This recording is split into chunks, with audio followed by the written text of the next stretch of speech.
Yo, what's good, E7 fam? Pat here to talk about the February 16th Crimson Seed and Timeless Anchor balance adjustment preview that was just shown this morning over on Stove. I'm not gonna lie to you guys, this one came out of left field. I don't think anyone had this on their bingo card. It is a very puzzling change, so let's talk about it. To bring you up to speed, let's quickly read the notice. Hello, this is Epic 7. This is a pre-announcement of the planned balance adjustment of the 4-star artifact Crimson Seed and the 3-star artifact Timeless Anchor, which will take effect after the February 16th update. We will release a separate announcement for the other candidates that will be part of the upcoming February 16th balance adjustment 2 weeks before the update.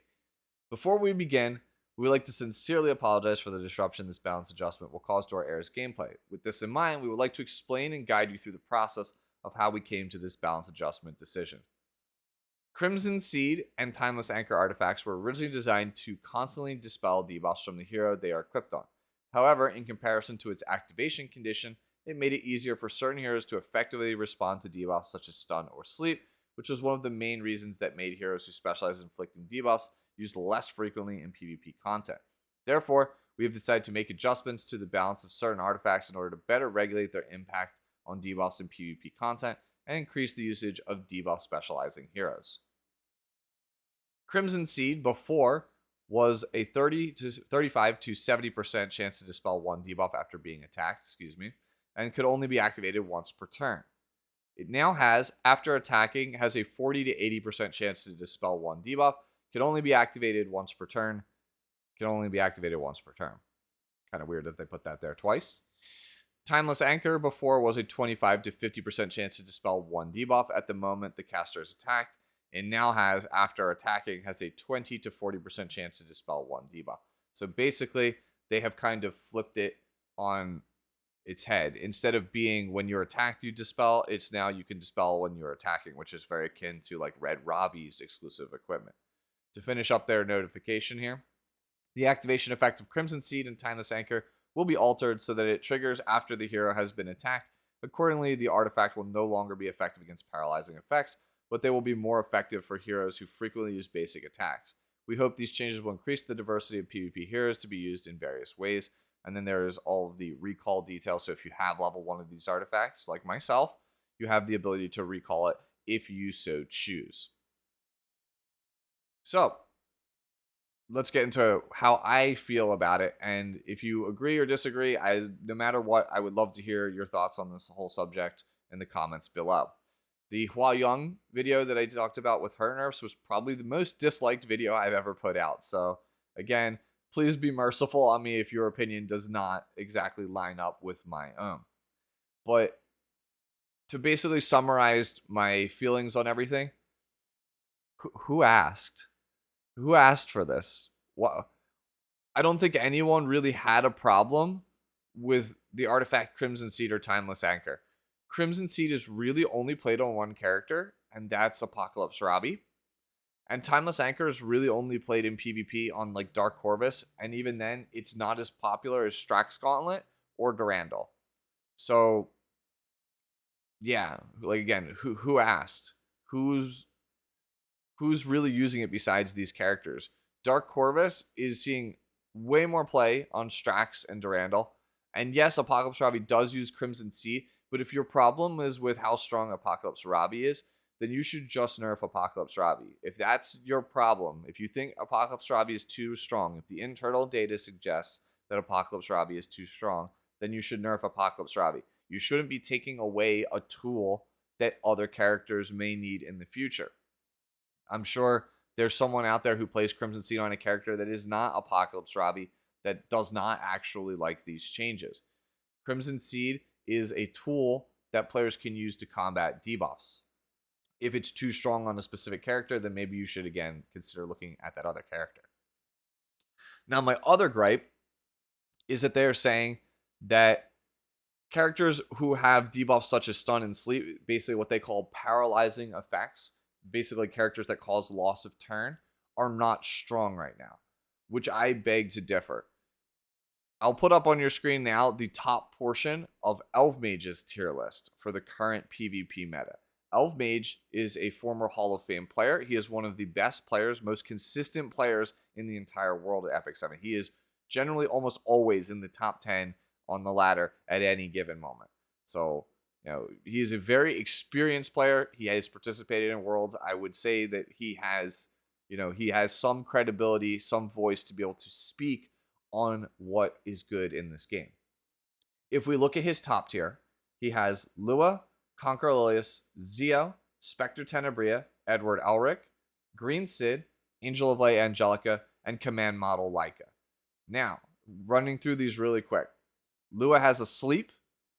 Conquer Lilius has a Redirected Provoke. Zio has a Silence. Spectre Tenebria has a Stun.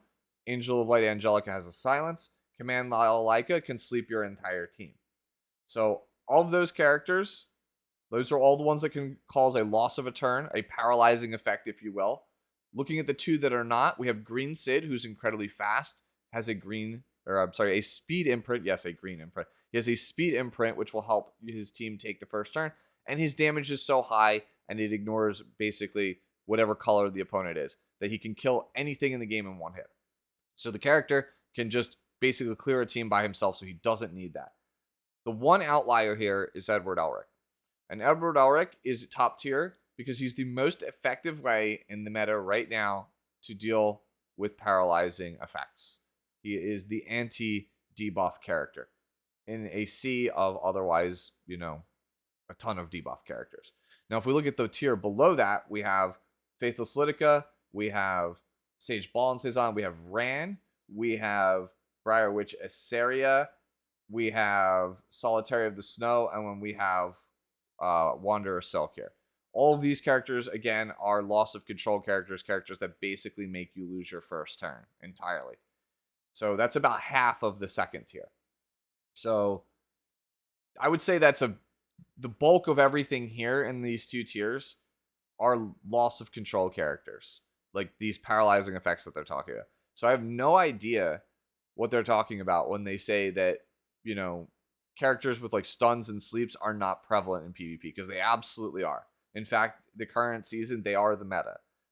So I am very confused as, again, why we changed Crimson Seed and Timeless Anchor when this is the state of our game. Apocalypse Robbie is in massive decline because Crimson Seed is not enough to help you from just getting, provoked, stunned, or sleep locked.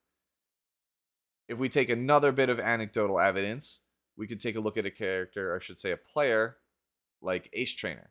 If you've ever watched Ace Trainer, he is a turn 2 specialist who is consistently a legend level player. Ace Trainer will commonly first pick a character like Mediator Coerg, because slow players are the people who are most at risk for all of these paralyzing effects.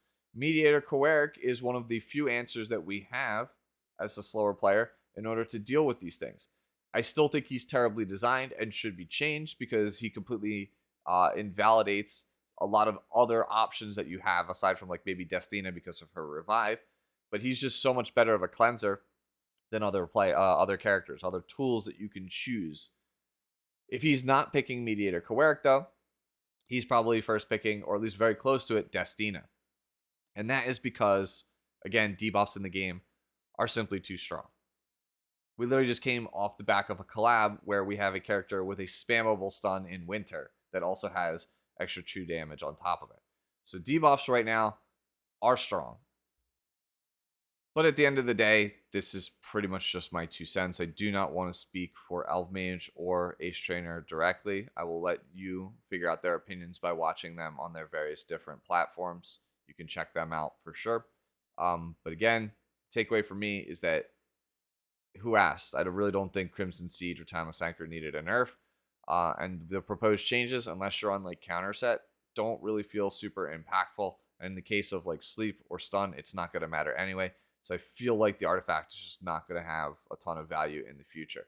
If you've been watching me since my card game days, you'll know that I am usually a big fan of nerfs or erratas, but at the same time, I'm not a big fan of having tools taken away from players, because when there's less tools to counter specific things, it makes for a more stale gameplay experience and less variety in the gameplay. So I think it just overall decreases the quality of the game. So yeah, this one, not a big fan of. Uh, Honestly, one of the most puzzling changes I think I've ever seen out of Smilegate and Super Crave. I usually back most of the decisions most of the time because I do think that they're on the right track. This one I think is a pretty big misstep. But if you disagree, let me know down in the comments below. And if you do disagree, you do think it needs to be changed, let me know what kind of change you would actually want to see for Crimson Seed and Timeless Anchor. Do you think these changes are fine? Do you think that they needed to be a bit better? Would, again, love to hear any and all thoughts down in the comment section below. And that's going to do it pretty much for my thoughts here in this video. Enjoy the rest of your day. Enjoy your weekend. And I'll see you all in the next one. Later now.